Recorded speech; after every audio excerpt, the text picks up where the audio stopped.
नमस्कार साथियों, स्वागत है आपका हमारे और आपके YouTube channel learn with Nand Kishore सागर में। हमारी माइक्रोसॉफ्ट ऑफिस सीरीज के क्रम में आगे बढ़ते हुए आज हम बात करेंगे पैराग्राफ ग्रुप के शेडिंग ऑप्शन की। माउस को इस कमांड पर लाते ही आप यहाँ पर देख सकते हैं इसके वर्क के बारे में। शेडिंग ऑप्शन जिसका यूज करके हम सेलेक्ट किए गए टेक्स्ट का मतलब है किसी कैरेक्टर को जिसे हमने सेलेक्ट किया है, किसी वर्ड को या कई वर्ड्स जिनको हमने एक साथ सेलेक्ट कर रखा हो, किसी एक पैराग्राफ या कई पैराग्राफ जिनको हमने सेलेक्ट किया हुआ है, और इसके अलावा टेबल में सेलेक्ट की गई सेल्स या टेबल की सभी सेल्स, इनके बैकग्राउंड के कलर को हम इस कमांड के जरिए चेंज कर सकते हैं। तो इसे हम करके देख लेते हैं। इसके लिए हमने पीछे एक पैराग्राफ लिखा हुआ है और इस पैराग्राफ में अभी हम चेंज करेंगे सिर्फ एक कैरेक्टर का बैकग्राउंड कलर। तो इसके लिए हम उस कैरेक्टर को सिलेक्ट करेंगे। हमने यहाँ पर माउस को V के शुरू में रखा, माउस का लेफ्ट बटन दबाए रखेंगे, माउस को V के आगे ले जाएंगे और माउस का बटन छोड़ देंगे। इस तरीके से हमने सिर्फ एक कैरेक्टर जो कि है V, इसे सिलेक्ट कर लिया है। और सिलेक्ट करने के बाद में हम आ जाएंगे शेडिंग। ड्रॉप डाउन एरो पर क्लिक करते ही यहाँ पर हमको बहुत सारे शेड्स नजर आएंगे और इनमें से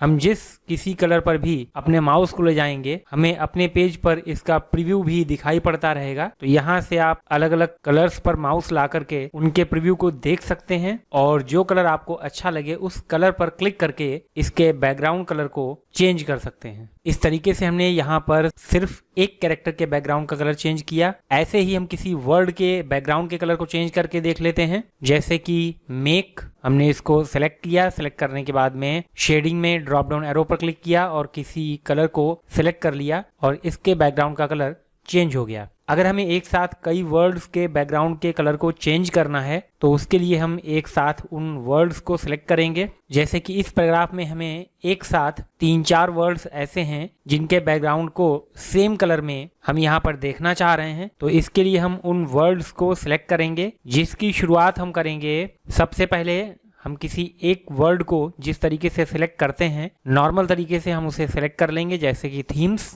अब इसको तो हमने माउस का यूज करके सिलेक्ट कर लिया, लेकिन अब इस वर्ड के अलावा भी हमें कुछ वर्ड सिलेक्ट करने हैं। तो इसके लिए हम अगले वर्ड को सिलेक्ट करने से पहले ही अपने कीबोर्ड पर कंट्रोल की को प्रेस करेंगे और इसे होल्ड रखेंगे। तो हमने कंट्रोल की को प्रेस किया और इसे ऐसे ही दबाए रखेंगे और माउस के जरिए अगले वर्ड को हम सिलेक्ट करेंगे, जैसे कि डॉक्यूमेंट। माउस का लेफ्ट बटन दबाया, माउस को आगे ले गए और जहां तक सिलेक्ट करना है वहां पर लाके माउस को छोड़ दिया, लेकिन कंट्रोल की को अभी भी हमने प्रेस किया हुआ है, उसे हमने नहीं छोड़ा है। नेक्स्ट हमने ले लिया है व्हेन और इसके बाद हमने एक और सिलेक्ट कर लिया, जैसे कि डिजाइन। अब हम कीबोर्ड पर जो कंट्रोल की हमने प्रेस कर रखी थी उसे हम छोड़ देंगे और इसके बाद हम आ जाएंगे शेडिंग और शेडिंग में यहाँ से हम कलर सिलेक्ट कर लेंगे और क्लिक करते ही यहाँ पर देख सकते हैं कि जितने वर्ड्स हमने सिलेक्ट किए थे उन सभी के बैकग्राउंड का कलर चेंज हो गया है। और ऐसे ही अगर हम किसी पैराग्राफ के बैकग्राउंड कलर को चेंज करना चाहते हैं तो इसके लिए हमें जिस पैराग्राफ के बैकग्राउंड कलर को चेंज करना है उस पूरे के पूरे पैराग्राफ में किसी भी लाइन में या तो हमारा कर्सर होना चाहिए। जैसे कि हमने यहाँ तीसरे पैराग्राफ की चौथी लाइन में अपना कर्सर छोड़ा हुआ है। तो अब अगर हम शेडिंग ऑप्शन में जाएंगे और कलर यहाँ से सिलेक्ट करेंगे तो इस पूरे के पूरे पैराग्राफ का कलर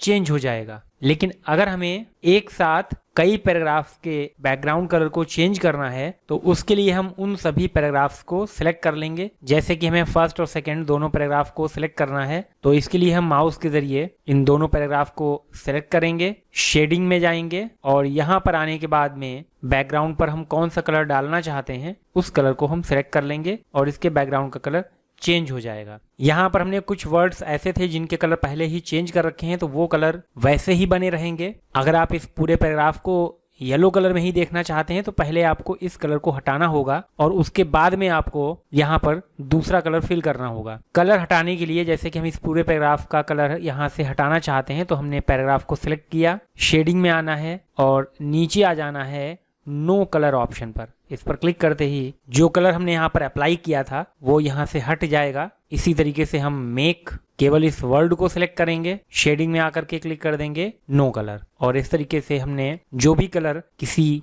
कैरेक्टर पर, किसी वर्ड पर या किसी पैराग्राफ पर अप्लाई किए होंगे उनको सिलेक्ट करके नो कलर ऑप्शन का यूज करके उन कलर को हम हटा सकते हैं। टेक्स्ट वर्ड और पैराग्राफ, इनके कलर्स हमने चेंज करके देख लिए। इसके बाद अब हम आ जाते हैं टेबल पर। इसके लिए हमने यहाँ पर नीचे एक टेबल बनाई हुई है। इस टेबल में जो आप वर्टिकल लिखा हुआ देख रहे हैं ये कॉलम्स हैं। फर्स्ट कॉलम जिसमें लिखे हुए हैं सीरियल नंबर्स, सेकेंड कॉलम जिसमें लिखे हुए हैं कुछ नेम्स, और थर्ड कॉलम जिसमें लिखी हुई है इनकी सैलरी। और इसी तरीके से आप जो हॉरिजेंटल यहाँ पर डेटा देख रहे हैं ये बोली जाती हैं रो। फर्स्ट रो जिसमें कुछ हेडिंग्स लिखी हुई हैं, सेकेंड रो में हमारा पहला कैंडिडेट, उसकी अगली रो में नेक्स्ट कैंडिडेट। इस तरीके से कुल 5 रो यहाँ पर हैं। अब इस 3 कॉलम और 5 रो की टेबल में अगर हमें सिर्फ किसी एक सेल के बैकग्राउंड का कलर चेंज करना है तो हम उस सेल के अंदर अपना कर्सर रखेंगे। क्लिक किया, यहाँ पर कर्सर आ गया, शेडिंग में आए और यहाँ से हमने कोई बैकग्राउंड कलर चूज कर लिया और ये बैकग्राउंड कलर हमें उस सेल के बैकग्राउंड में दिखाई पड़ने लगेगा। इसे हटाने के लिए हम नो कलर का यूज कर सकते हैं या हम अंडू ऑप्शन की शॉर्ट की यूज कर सकते हैं, Ctrl+Z।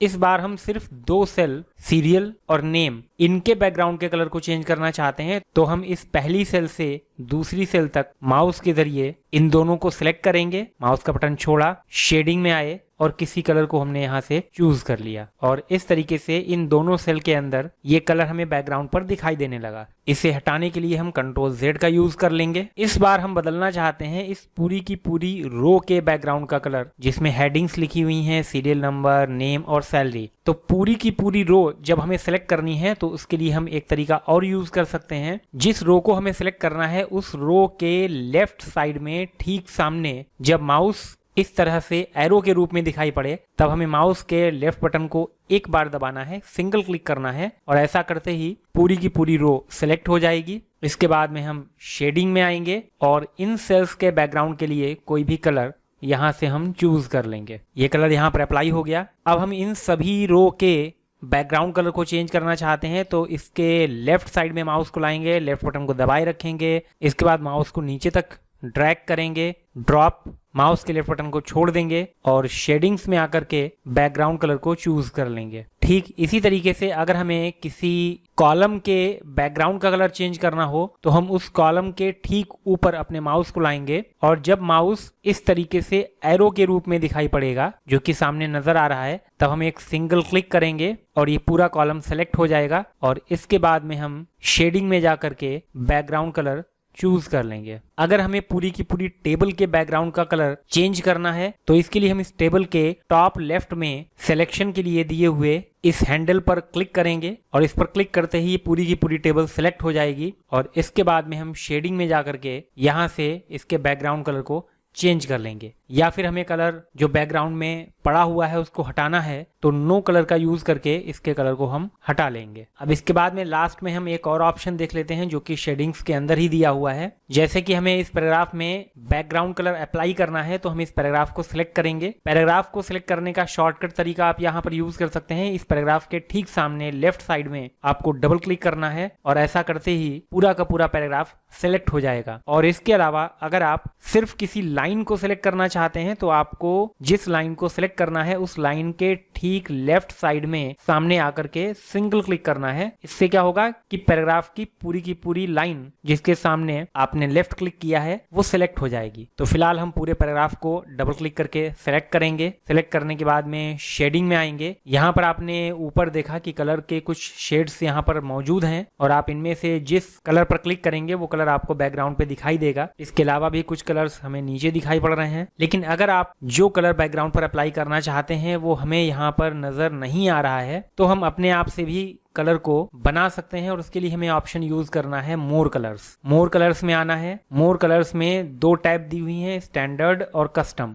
अगर हम स्टैंडर्ड में आएंगे तो यहाँ पर हमें किसी कलर के लाइट और डार्क ऐसे कई शेड्स हमको यहाँ पर मिल जाएंगे। जैसे पिंक कलर यहाँ पर लाइट भी दिया हुआ है और आगे बढ़ते जाएंगे तो पिंक का ही डार्क कलर यहाँ पर मौजूद है जो यहाँ पर प्रीव्यू में हमें दिखाई दे रहा है। तो एक तरीका ये है कि आपको यहाँ से आकर के अपना शेड जो बैकग्राउंड पर अप्लाई करना है उसे चूज करना है और ओके कर देना है। यहाँ पर ये कलर अप्लाई हो जाएगा। और इसके अलावा आप यहाँ पर दूसरी टैब भी यूज कर सकते हैं, मोर कलर्स में कस्टम। यहाँ से आप किसी कलर को चूज करने के बाद उस कलर को इस स्लाइडर के जरिए माउस का लेफ्ट बटन यूज करके इसे नीचे की तरफ ड्रैग करेंगे तो आप देख सकते हैं यहाँ पर प्रीव्यू में कि कलर डार्क होता जा रहा है, और अगर इसे हम ऊपर की तरफ खिसकाएंगे तो कलर लाइट होता जा रहा है। तो यहाँ से आप किसी भी कलर को सिलेक्ट करके और उसके शेड को लाइट या डार्क कर सकते हैं। जैसा भी शेड हम देना चाहते हैं, इसे लेने के बाद में जब प्रीव्यू में हमें जैसा कलर हम चाहते हैं वैसा